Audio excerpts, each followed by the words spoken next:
आज के इस वीडियो में हम बात करेंगे इशू ऑफ डिबेंचर्स के बारे में। डिबेंचर्स क्या होते हैं? डिबेंचर का मतलब है एक सर्टिफिकेट। डिबेंचर जो वो एक सर्टिफिकेट की फॉर्म में होता है जो कंपनी के द्वारा इशू किया जाता है, जो इस चीज को सर्टिफाई करता है कि कंपनी ने लोन उठाया है किससे? पब्लिक से। अभी मैंने आपको बताया कि डिबेंचर क्या है, एक सर्टिफिकेट है जो ये सर्टिफाई करता है कि कंपनी ने लोन उठाया है किससे? आम जनता से। अब उस सर्टिफिकेट के ऊपर कंपनी की जो सील है वो लगी होती है, ठीक है। यानी जो डिबेंचर सर्टिफिकेट है उसके ऊपर कंपनी की स्कील जो है वो लगी होगी। और डिबेंचर सर्टिफिकेट के ऊपर ये भी लिखा होगा कि कितने टाइम पीरियड के बाद आपको आम जनता का पैसा जो है वो लौटाना है। अभी आम जनता ने आपसे डिबेंचर्स जो है वो खरीदे हैं, यानी पैसा आपको दिया है और डिबेंचर्स ले लिए हैं। कितने टाइम पीरियड के बाद आपको उनका पैसा जो है वो वापिस करना है, ये भी जो है वो किसके ऊपर लिखा होता है? डिबेंचर सर्टिफिकेट के ऊपर लिखा होता है। और कितना इंटरेस्ट आपको पे करना है डिबेंचर्स के ऊपर, वो भी क्या होता है? फिक्स्ड होता है। फिक्स का मतलब क्या है? चाहे कंपनी को लॉस हो चाहे कंपनी को प्रॉफिट, आपको ये रेट तो देना ही देना पड़ेगा, इंटरेस्ट आपको पे करना ही करना पड़ेगा। डिबेंचर का जो इंटरेस्ट है वो क्या है? फिक्स्ड। अब यहाँ पर आपको क्या बताया हुआ है? कुछ फीचर्स आपको दिए हुए हैं डिबेंचर्स के। फर्स्ट फीचर हम देखते हैं, इसे हमें डिबेंचर का जो मीनिंग है वो और ज्यादा क्लियर हो जाएगा। अब सबसे पहले जो फर्स्ट फीचर आता है वो क्या आता है? अ debenture is issued in the form of certificate. Certificate की फॉर्म में इशू किया जाता है जो ये सर्टिफाई करता है कि कंपनी ने डेट लिया हुआ है या लोन लिया हुआ है। किससे लिया हुआ है? पब्लिक से जो है वो लोन कंपनी ने उठाया हुआ है। अब दूसरा पॉइंट हम पढ़ते हैं। Debenture is issued under the seal of the company. Company का स्टैंप, कंपनी की सील डिबेंचर सर्टिफिकेट के ऊपर लगी होती है। तीसरा आपको क्या बताया हुआ है? It contains a contract for the repayment of principal sum. कितने टाइम पीरियड के बाद आप प्रिंसिपल सम को वापिस करोगे, वो भी जो है वो सर्टिफिकेट के ऊपर मेंशन होता है। नेक्स्ट पॉइंट पढ़ते हैं। नेक्स्ट पॉइंट में आपको क्या बताया हुआ है?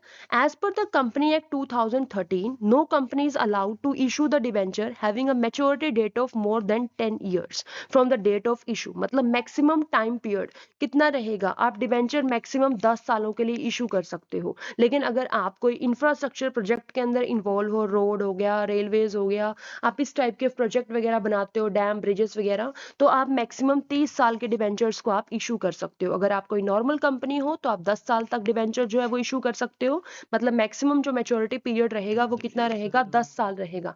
लेकिन अगर आप कोई इंफ्रास्ट्रक्चर कंपनी हो तो आप मैक्सिमम 30 ईयर्स के लिए डिबेंचर्स को जो है वो इशू कर सकते हो। नेक्स्ट पॉइंट पढ़ते हैं। Usually the debentures are issued with a specified rate of interest. जैसे मैंने अभी आपको बताया कि डिबेंचर्स के ऊपर जो रेट आपको देना होता है वो आपको देना ही देना पड़ेगा, इंटरेस्ट आपको देना ही देना पड़ता है। तो इसी इंटरेस्ट रेट को हम क्या बोलते हैं? कूपन रेट बोलते हैं। अब जो नॉर्मली क्या होता है, जो डिबेंचर्स के ऊपर इंटरेस्ट आपको पे करना पड़ता है वो हाफ ईयरली जाता है। लेकिन ये टोटली आपके एग्रीमेंट के ऊपर डिपेंड करता है कि आपको जो इंटरेस्ट पे करना है वो ईयरली पे करना है या हाफ ईयरली पे करना है। हाफ ईयरली का मतलब आपको बता देती हूँ। हाफ ईयरली मतलब आप साल में 2 बार जो इंटरेस्ट है वो पे करोगे।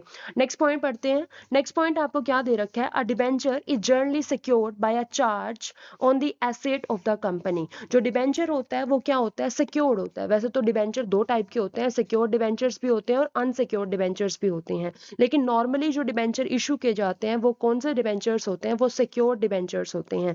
सिक्योर्ड का मतलब क्या है? यहाँ पर सिक्योर्ड डिबेंचर्स का मतलब है ऐसे डिबेंचर्स, अगर कंपनी टाइम पर इंटरेस्ट की पेमेंट नहीं कर पाई, कंपनी टाइम पर प्रिंसिपल अमाउंट को वापस नहीं पे कर पाई आम पब्लिक को, तो आम पब्लिक के पास राइट होता है कि जो एसेट आपने उनके पास एज ए सिक्योरिटी रखी है उस एसेट को वो सेल कर सकते हैं और जो भी अमाउंट उनकी बनती है उसको वो वसूल कर सकते हैं। इसीलिए हम इसे क्या बोल रहे हैं? Secured debentures. क्योंकि यहाँ पर आम जनता के पास क्या है?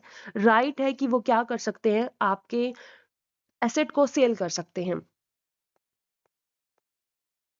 नेक्स्ट पॉइंट आता है सेवंथ पॉइंट के अंदर वो क्या कह रहे हैं कि जो आप डिबेंचर्स जो है वो इशू कर रहे हो are of long term nature. जो डिबेंचर्स आप इशू करते हो वो क्या होते हैं? लॉन्ग टर्म नेचर्स के होते हैं। यानी जब डिबेंचर इशू किए जाते हैं वो जनरली लंबे टाइम के लिए ही इशू किए जाते हैं। डिबेंचर को इशू करके आपके पास एक लंबे टाइम के लिए आपके पास फंड आ जाता है, ठीक है। जनरली 7 ईयर्स हो गए, 12 ईयर्स हो गया, 10 ईयर्स हो गया, इतने टाइम पीरियड के लिए जो डिबेंचर्स हैं वो इशू किए जाते हैं। नेक्स्ट टॉपिक जो आपको दे रखा है वो क्या दे रखा है, यहाँ पर बॉन्ड आपको दे रखा है। बॉन्ड का मतलब क्या होता है, बॉन्ड डिबेंचर जैसा ही होता है, लेकिन जो डिफरेंट है यहाँ पर, जो डिफरेंस यहाँ पर आ जाता है वो क्या है, जो बॉन्ड्स हैं उनके ऊपर जो रेट होता है वो फिक्स नहीं होता, लेकिन डिबेंचर्स के ऊपर जो रेट होता है वो क्या होता है, फिक्स होता है। यानी डिबेंचर्स के ऊपर आपको एक फिक्स रेट से इंटरेस्ट देना पड़ता है, लेकिन बॉन्ड के ऊपर ये रेट फिक्स नहीं है। बॉन्ड के ऊपर कितना इंटरेस्ट जाएगा वो पहले से प्री डिटरमाइन नहीं होता। नेक्स्ट देखते हैं। नेक्स्ट टॉपिक आता है टाइप्स ऑफ डिबेंचर्स का। अब टाइप्स ऑफ डिबेंचर्स में हम क्या देखेंगे, डिफरेंट काइंड्स ऑफ डिबेंचर हम यहाँ पर जो है वो स्टडी करने वाले हैं। सबसे पहला डिबेंचर आता है सिक्योर्ड या फिर मॉर्टगेज डिबेंचर्स। सिक्योर्ड डिबेंचर्स का मतलब क्या है, जिसके अगेंस्ट आपने कोई सिक्योरिटी गिरवी रखी है, उसे हम क्या बोलते हैं, सिक्योर्ड डिबेंचर्स। अब ये जो सिक्योरिटी आपने गिरवी रखी है उसके ऊपर चार्ज कौन सा है, फिक्स चार्ज है या फ्लोटिंग चार्ज है। फिक्स चार्ज का मतलब क्या होता है, जो सिक्योरिटी आपने डिबेंचर्स के पास गिरवे रख दी, आप उस एसेट को यूज नहीं कर सकते हो। और फ्लोटिंग चार्ज का मतलब क्या होता है, जो एसेट आपने गिरवे रखी है डिबेंचर्स के पास, क्यों गिरवे रखी है कि अगर हम पेमेंट नहीं कर पाए टाइम पर, आप इस एसेट को बेचकर अपना पैसा जो है वो वसूल कर सकते हो। तो यहाँ पे फ्लोटिंग चार्ज के अंदर क्या होता है, आप उस एसेट को फ्री होते हो यूज करने के लिए। फिक्स्ड के अंदर आपके ऊपर जो है वो लिमिट लगा दी कि आप उस एसेट को यूज नहीं कर सकते, लेकिन फ्लोटिंग के अंदर आप फ्री हो कि आप उस एसेट को यूज कर सकते हो। कहने का मतलब क्या है, डिबेंचर जिसको आपने सिक्योरिटी दी है कि भाई अगर हम आपकी पेमेंट नहीं कर पाए तो आप इस सिक्योरिटी को सेल कर देना, उसको हम क्या बोलते हैं, सिक्योर्ड डिबेंचर्स। नेक्स्ट आता है आपके पास, नेक्स्ट जो टाइप आता है वो आता है अनसिक्योर्ड डिबेंचर्स का। अनसिक्योर्ड डिबेंचर्स का मतलब क्या होता है, ऐसे डिबेंचर जिसके अगेंस्ट आपने कोई सिक्योरिटी जो है वो इशू नहीं की, जिनको आपने कोई भी सिक्योरिटी नहीं दी है, उनको हम क्या बोलते हैं, अनसिक्योर्ड डिबेंचर्स। उसके बाद थर्ड टाइप आपके पास दे रखा है रजिस्टर्ड डिबेंचर्स। रजिस्टर्ड डिबेंचर्स का मतलब क्या है, जिनका जो नाम है, एड्रेस है, वो कंपनी के रजिस्टर में लिखा हुआ है, उनको हम क्या बोलते हैं, रजिस्टर्ड डिबेंचर्स। इन डिबेंचर्स को अगर आप एक पर्सन से दूसरे पर्सन को ट्रांसफर करना चाहते हो तो आप इजिली ट्रांसफर नहीं कर सकते। पहले आपको रजिस्टर से अपना नाम कट करवाना होगा, उस पर्सन का नाम वहां पर रजिस्टर करवाना होगा, तभी आप जो है वो क्या कर सकते हो, इन डिबेंचर्स को ट्रांसफर कर सकते हो। नेक्स्ट टाइप देख लेते हैं इसके साथ ही। नेक्स्ट टाइप आता है हमारा बियरर डिबेंचर्स। बियरर डिबेंचर्स का मतलब क्या है, जो बिल्कुल क्या होते हैं, फ्री होते हैं, फ्रीली ट्रांसफरेबल होते हैं। इसके केस के अंदर नेम और एड्रेस जो है वो कंपनी के रजिस्टर के अंदर रिकॉर्ड नहीं होता। ठीक है, जिसके हाथ में होगा उसी को इंटरेस्ट मिल जाएगा, उसी को प्रिंसिपल अमाउंट मिल जाएगी मैच्योरिटी डेट पर। यानी जो फ्रीली ट्रांसफरेबल है वो आपके कौन से डिबेंचर्स होते हैं, बियरर डिबेंचर्स होते हैं। नेक्स्ट टाइप हम देख लेते हैं इसके साथ, रिडीमेबल डिबेंचर्स। रिडीमेबल डिबेंचर्स का मतलब क्या है, जिनको आपको एक फिक्स टाइम के बाद जो है वो क्या करना पड़ेगा, रिडीम करना पड़ेगा। सॉरी रिडीमेबल, सॉरी हाँ ठीक है। रिडीमेबल डिबेंचर्स का मतलब क्या होता है, ऐसे डिबेंचर जिनको आपको एक स्पेसिफाइड टाइम पीरियड के बाद क्या करना पड़ता है, रिडीम करना पड़ता है, उसे हम क्या बोलते हैं, रिडीमेबल डिबेंचर्स। लाइक 5 साल, 10 साल, जो भी आपका एग्रीमेंट था उसके उसके अकॉर्डिंग आपको इनको रिडीम करना पड़ता है। अगेन दूसरा टाइप आता है इरिडीमेबल डिबेंचर्स, या इसको आप बोल सकते हो परपेचुअल डिबेंचर्स। इरिडीमेबल का मतलब क्या है, जो कंपनी की लाइफ टाइम के अंदर रीपे किए ही नहीं जाते हैं। रीपे कब किए जाते हैं, जब कंपनी लिक्विडेट हो रही है, उस टाइम पर आप समझते हो, आप सोचते हो कि डिबेंचर्स को रिडीम करना है, वरना कंपनी की जब तक कंपनी चल रही है तब तक आप इनको रिडीम नहीं करते। जिनको रिडीम करते हैं हम एक टाइम पीरियड के बाद वो रिडीमेबल, जिनको रिडीम नहीं करते हैं वो इरिडीमेबल। उसके बाद आपको दे रखा है कन्वर्टेबल डिबेंचर्स। कन्वर्टेबल डिबेंचर्स का मतलब क्या है, जो एक टाइम पीरियड के बाद इक्विटी के अंदर कन्वर्ट हो जाते हैं, उनको हम क्या बोलते हैं, कन्वर्टेबल डिबेंचर्स। अब यहाँ पर जो कन्वर्टेबल डिबेंचर्स होते हैं वो दो टाइप के हैं, एक पार्टली कन्वर्टेबल डिबेंचर्स है और दूसरा आता है fully convertible debentures. Partly convertible debentures का मतलब क्या है, आप सारे के सारे डिबेंचर्स को इक्विटी के अंदर कन्वर्ट नहीं करते हो, कुछ पोर्शन को आप कन्वर्ट करते हो। और फुली कन्वर्टेबल डिबेंचर का मतलब क्या होता है, आप सारे के सारे डिबेंचर्स को इक्विटी के अंदर कन्वर्ट कर देते हो। जब फुल अमाउंट कन्वर्ट हो जाती है तो फुली कन्वर्टेबल बन जाते हैं। जब पार्ट ऑफ द अमाउंट जो है वो कन्वर्ट होती है डिबेंचर्स इक्विटी के अंदर, तो उसे आप क्या बोलते हो, पार्टली कन्वर्टेबल डिबेंचर्स। होप इतना आपको अच्छे से क्लियर हुआ होगा। अब आपको आगे क्या दे रखा है, डिफरेंस आपको यहाँ पर समझाया हुआ है, किसके बीच में, शेयर और डिबेंचर्स के बीच में आपको डिफरेंस यहाँ पर बताया हुआ है। सबसे पहले बात करते हैं डिफरेंस की, capital versus loan. First point के अंदर वो आपको क्या कह रहा है, कैपिटल वर्सेस लोन। जो आपके शेयर्स हैं वो क्या है, कैपिटल का पार्ट है। ठीक है, ये जो शेयर्स होते हैं वो कैपिटल का पार्ट होते हैं और जिनको खरीदते हैं उनको हम शेयर होल्डर्स बोलते हैं और शेयर होल्डर्स हमारे कंपनी के ओनर बन जाते हैं। दूसरी तरफ जो डिबेंचर्स होते हैं वो लोन का पार्ट होते हैं, तो डिबेंचर्स हमारे क्रेडिटर्स बन जाते हैं। नेक्स्ट पॉइंट आपको दे रखा है डिविडेंड वर्सेस इंटरेस्ट का। शेयर्स के ऊपर आप पे करते हो डिविडेंड, दूसरा डिबेंचर्स के ऊपर आप पे करते हो इंटरेस्ट। थर्ड आपको दे रखा है फ्लक्चुएटिंग और फिक्स रेट ऑफ डिविडेंड और इंटरेस्ट। जो डिविडेंड होता है शेयर की अगर बात करें तो डिविडेंड जो है वो कंपनी के प्रॉफिट्स के ऊपर डिपेंड करता है।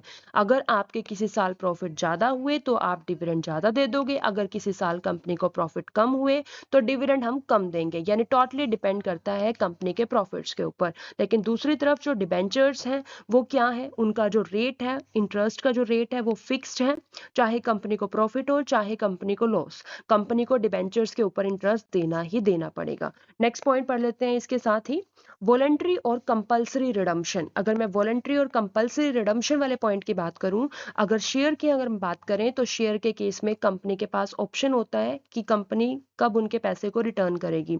लेकिन यहाँ पर क्या होता है डिबेंचर के केस में, ये आपके एग्रीमेंट के अकॉर्डिंग होता है, जो भी आपके एग्रीमेंट में लिखा होता है 5 साल 6 साल 7 साल, जो भी टाइम पीरियड आपने डिसाइड किया होता है उसके अकॉर्डिंग आपको क्या करना पड़ता है, पैसा इनका रिडीम करना पड़ता है। नेक्स्ट पॉइंट आता है priority of repayment of principal in case of winding up.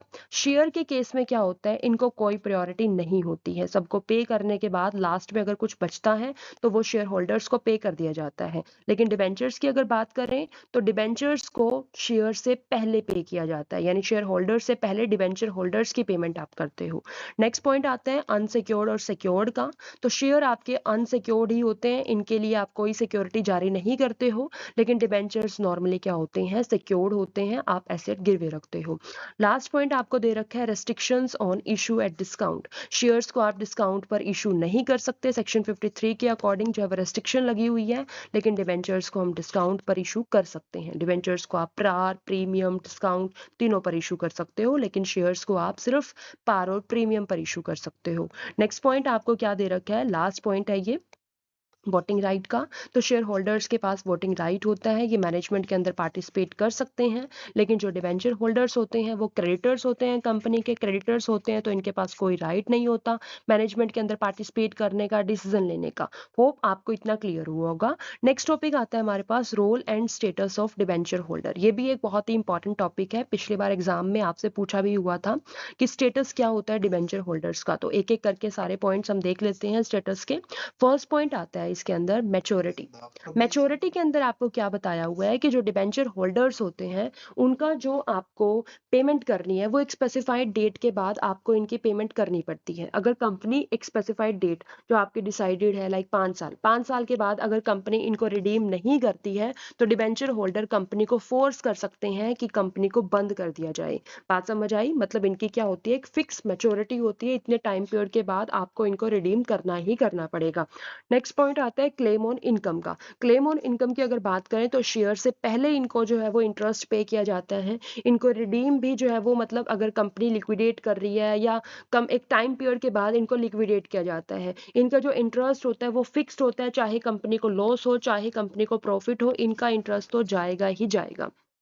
Next point आता है क्लेम ऑन एसेट का। क्लेम ऑन एसेट के अंदर आपको क्या बताया हुआ है कि जो डिबेंचर्स होते हैं वो आपके सिक्योर्ड भी हो सकते हैं और अनसिक्योर्ड भी यहाँ पर हो सकते हैं, तो इनका क्लेम होता है एसेट के ऊपर। ठीक है, अब यहाँ पर जो क्लेम है जो चार्ज है वो फिक्स भी हो सकता है फ्लोटिंग भी हो सकता है, जैसे मैं आपको पहले भी क्लियर कर चुकी हूँ, फिक्स चार्ज के अंदर आप उस एसेट को यूज नहीं कर सकते, लेकिन फ्लोटिंग चार्ज के अंदर आप उस एसेट को यूज करने के लिए आप फ्री होते हो जो आपने गिरवे रखी है। नेक्स्ट पॉइंट आता है कंट्रोलिंग पावर का। कंट्रोलिंग पावर के अंदर आपको क्या बताया हुआ है, डिबेंचर होल्डर्स होते हैं हमारी कंपनी के क्रेडिटर्स, ये ओनर नहीं होते तो इनके पास कोई भी कंट्रोलिंग पावर नहीं है, कोई वोटिंग पावर इनके पास नहीं है। लेकिन अगर कंपनी कोई डिफॉल्ट करती है इनके इंटरेस्ट को पे करने में, प्रिंसिपल अमाउंट को पे नहीं करती टाइम से, तो इनके पास कंट्रोल आ जाता है कंपनी का। नेक्स्ट लास्ट पॉइंट आपको दे रखा है बायबैक प्रोविजन। बायबैक प्रोविजन के अंदर आपको क्या बताया हुआ है कि आप डिबेंचर्स को बायबैक भी कर सकते हो, आप खुद के डिबेंचर्स को खरीद सकते हो वापस आम जनता से। ठीक है, तो यहाँ पर जो बायबैक है